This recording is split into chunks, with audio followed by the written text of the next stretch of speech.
Ladies and gentlemen, it's me, James Spinney, coming at you this Monday morning from the balcony above the floor of the New York Stock Exchange. And before we kick things off here at the big board, I've got to say we had ourselves a big weekend. The Mets surprising with wins. They won 2 games out of 3. I can't believe it. I'm in disbelief. And we finally got to see the end of the story. WrestleMania was this past weekend, and I've got to say, WrestleMania 40 was one of the top WrestleManias I've seen in a while. For those of you that are fans, I hope you guys watched it. If not, take some time. The Rock's in it. If you're not a fan, you'll like The Rock anyway. You should watch it. It was very well done. Hats off to WWE, but now it's time to focus on the markets. Will the markets get kicked off just as excited?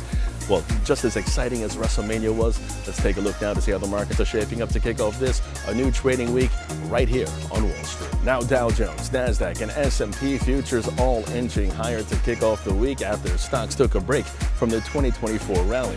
Wall Street ending last week lower, with the blue chip index logging its worst weekly performance since March 2023. This week, investors gaining some insight into the Federal Reserve's future interest rate moves after a series of inflation data and central bank meeting minutes.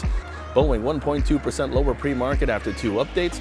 In the C-suite, CEO David Calhoun will leave his position earlier than expected, reportedly earning $33 million last year, up from 45% in 2022. In addition, the FAA investigating an incident in which a Boeing 737-800 engine cover fell off during a Southwest Airlines flight on Sunday. Boeing down nearly 30% this year.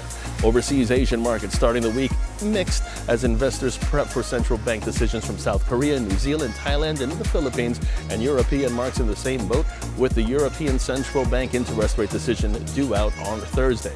And lastly, some advice. Sometimes you do have miracles. Both the Mets can actually win games, and congrats on finishing the story.